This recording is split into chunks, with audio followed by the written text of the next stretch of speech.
Singer. So I'm sitting here with Lisa Gerrard from Dead Can Dance, and I would like to jump into the deep end straight away. Yep. And because my theory is that you artists, you're alchemists. Yes. You come onto the stage and you can change the molecules around you, in the room, with the audience. Mm-hmm. Yeah? There's definitely something with energy, and when great focus and care goes into something, and something like music, which is really maths, you know, and it's maths that open up lots of charges of emotional reflexes and pathways, and you know, I think in that situation where there's a room full of people that are having a cathartic experience or that they're emotionally charged, that there has to be some kind of chemical reaction, definitely. But we don't go, I mean, we're not warlocks or witches or whatever. I mean, we're just musicians. We're quite harmless, really. But my question being is, when was the first time as a child or as an adolescent that you felt this magic from a stage, I can't from a remember performance? the first time I felt. I remember I was really little when my father had a transistor radio. It was when they first came out, and I was sick home from school. I would have been about 5. And he gave me the radio to play with because I was sick. And I remember hearing orchestral music that day, and I'll never forget that day because I'd never heard orchestral music before. In our family home, it was always Sean-nós or folk music or Irish music, you know, because I came from an Irish background. And the same with Islamic or Middle Eastern or whatever, because we lived in a Greek and Turkish area. But to hear that orchestral music was like, I remember listening to it and feeling like I was listening to something. It took my breath away. Even as such a young child, you know, it really took my breath away. And I always knew that it would be music. My parents did too. From a really small child, they knew. She's just, the music's in her, you know. It certainly is. And then there's the follow-up question, but when you realised that you have the ability to do this yourself then? Well, when Brendan and I met, that was the thing that we had in common. We were extremely single-minded. We both, the only thing we cared about was the music. We didn't care about our material existence or anything. We were completely possessed and arrested by wanting to do music and doing concerts. And, you know, I mean, we were both doing very small concerts, but with you know, a very grand and very ideal,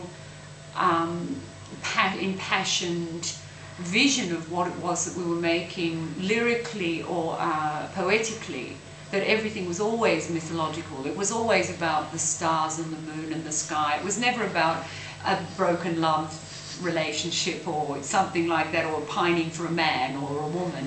It was always about mountains and ships and gypsies and kings and queens and, you know, fairy kings, and all these kind of things were the things that lived in our imaginations. And then when we became in contact with French symbolist poets, and I mean, it was just, we were off, you know.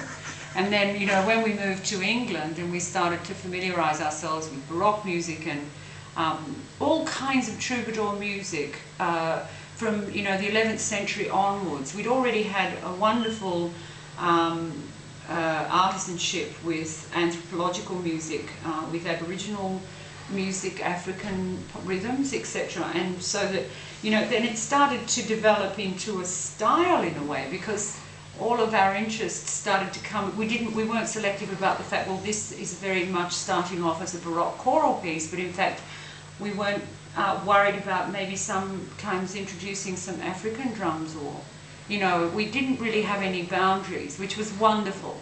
It was really wonderful, and I think because we didn't come from a classical background, that we were able to take those kind of risks without sort of feeling anything about it. It was just, you know, it was, you know, rudimentary to our art, was to use absolutely anything we possibly could to express ourselves.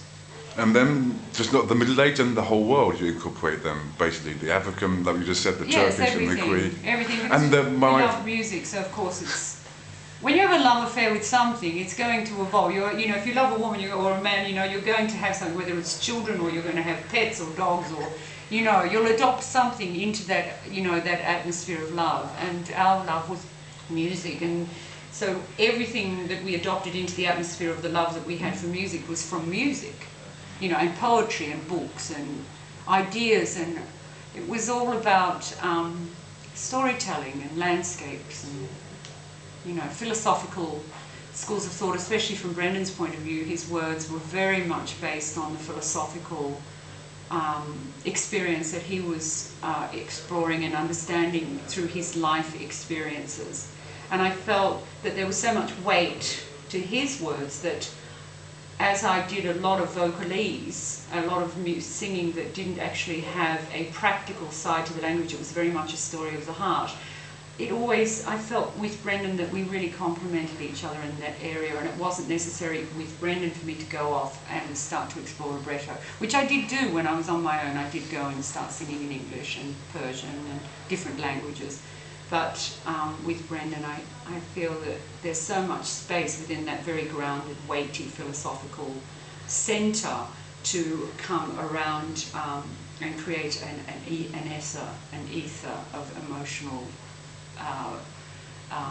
perfume and poetry around that. That's more abstract. And your singing style, it seems to me to be very instinctive. Yes, oh, absolutely. It's absolutely instinctive, I know. I mean, you know Hans Zimmer, I mean, he's one of your treasures. He used to say to me, don't play it to her, just let her sing, you know, kind of thing. Don't play it to her. Because he knew that my first take was always my best, because I had to go by pure intuition. But, you know, there's something, music comes from a different centre.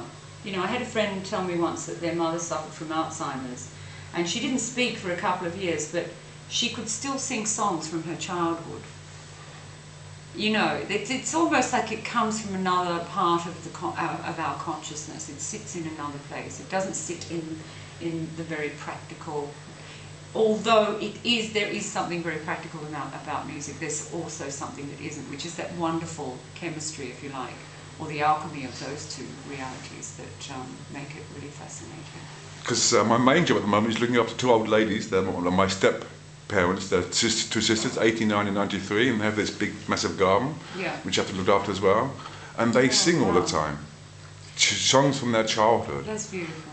And lovely old, they're both German, or Polish, half German. They had to, you know, the troubles in the war, they had to move, yes, whatever, but they survived. Even when they were on this long trek from Poland to the west of Germany, yeah, they were singing all, because it was such hard, they were seeing horrible things, you know, bodies and kids, you know, I know. But they sang to cope with this. Of course. That was their way of coping with this mayhem, with this absolute chaos. And their father, every now and then they come through a village, and their father would say, "Stop singing now, because people may think we're on an Ausflug, an expedition, a day trip." Yes. So through the villages. It's interesting, isn't it? Because song forms are almost like a sanctuary. They're a sanctuary. And I remember even as a child myself, if something went wrong, or if we were tearful about things or upset, you know, about an animal dying, or, you know, the loss of something, or a toy being broken or something, and we'd weep, or having something where your brother had pinched you or hurt your feelings or something. My father was very tender with us and would always sing at those moments, you know, when he was trying to bring us back to a place of where we could continue to live normally again after this trauma, you know. It was always something very small, but it was always, so there's always that identity as well from a really early age. And when you're a baby in the pram, your parents singing to you to get you to sleep and things. You know, I mean, these are the things that happen when you don't remember, but they quintessentially become the fabric of whom you are. And coming back to your Irishness, do you know, are you a first immigrants, like the Simon Hughes book? I don't know if you know. My mother and father were first immigrants, yeah. Yeah. So you're not one of the convicts sent out 300 years ago? No, they paid $10 or £10 or something for their boat trip, and I think they thought it was going to take a week or so to get there, and it took 6 months. They were a little shocked when they realised how far they were going. But, you know, I mean, they were part of the working class Irish background that were looking for, I don't know, wanting to make a future for their children. It was the land of dreams, and I think when they got there and realised how hard it was, that they really did connect with their Irish communities, you know, the immigrants that came. They were very strong communities of people, which is why we had a very strong Chinose Irish singing and musical background, is because music was really the way that people got together in the families and things, and the children all played instruments. And where did your Chinese, I always get the name mixed up, singer? The dulcimers, well, it's actually a yangqin in Chinese, but it belonged to a friend of mine. And when I was about 16, I used to go to his house, and he had the instrument there. And I used to go there every night after school and play it. And I think he became so tired of me coming and playing it, he just gave it to me, because I was sort of, can I come and play the yangqin? I will just take it in the end. Because of course I had no concept of tuning it, and so it was just tighten it up and go, you know, so every day it was different. It was fascinating, I really loved it. You know, I couldn't get enough of that. So consequently he gave me the instrument, and then later in years, some 8 or 9 years later, I went to Hong Kong with my mother, and I found one in a supermarket there for $30. It was like 15 euros, and it was in poor shape because of course you had to almost build the instrument. It was a very factory-made version. But because it's a droning instrument in Chinese orchestras, you see, so it's quite common in China. So, yeah, so I was able to acquire a second one at very little expense. And it's still in use today? I'm still using them, yeah. That's a beautiful sound. I know. Yeah, they're fantastic things. And then can we talk a bit about your film? The other side of you will be your film music. Yeah, of course. Because that's a long, long list I've discovered. Yes, there are. There's a lot. And it's a different way of working as well than for Dipken Dance and your solo work. Well, of course, you know, and I've been a bit of a bandit too, you know. I mean, I've been in other people's movies, and you know, I sort of go in there. Sometimes I'm a bit of a gun to hire, you know, kind of thing. And you know, like when I work with Hams and stuff, and I've worked with Harry, Gregson Williams, Morricone. I've worked with lots and lots of amazing composers. I've been extremely fortunate. And Klaus Schultz, you know, I mean, my God, it was so much fun working with him. And, you know, and in the film side of things, I've done films myself.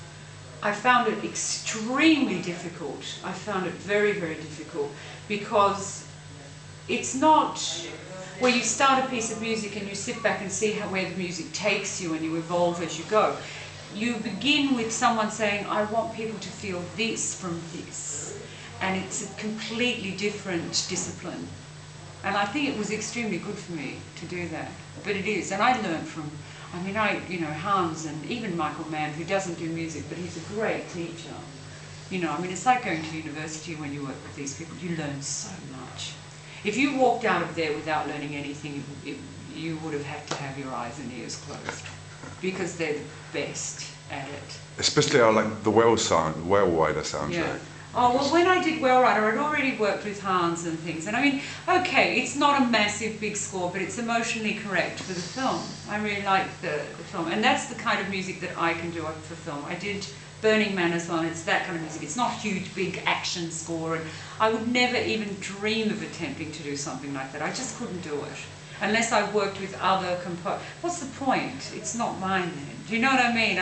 If the director comes to me and says, I want something to be emotionally from you, I have to be sincere to that. You know, if it's just with my voice, it's easy because I can go and sing on their pieces, and the integrity and the emotional properties are already intrinsically sound within the work. So all I have to do is gather together the poetic lines that are there and connect with those.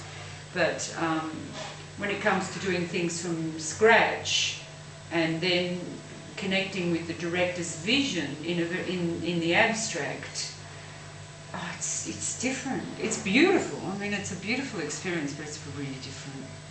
It's really different, and it's worrying. You know, you go to bed at night and you wake up like, I don't think I could do that. I don't know what to write for that bit.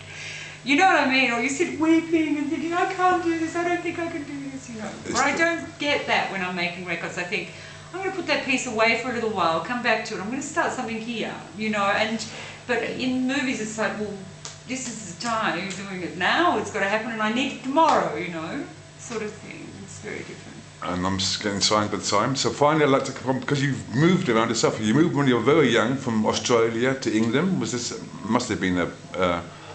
No, I was in Australia until I was 19, and then Brendan and I, oh yeah, I suppose that is very young. I didn't think I was young at the time. I thought I was 1,000 years old, but anyway, yeah, we went there and lived in London for 7 years, and I lived in Spain for 5 years, and then Ireland for 7 years, and then I went back to Australia. So, and now I travel a lot. I'm always away working, you know. So.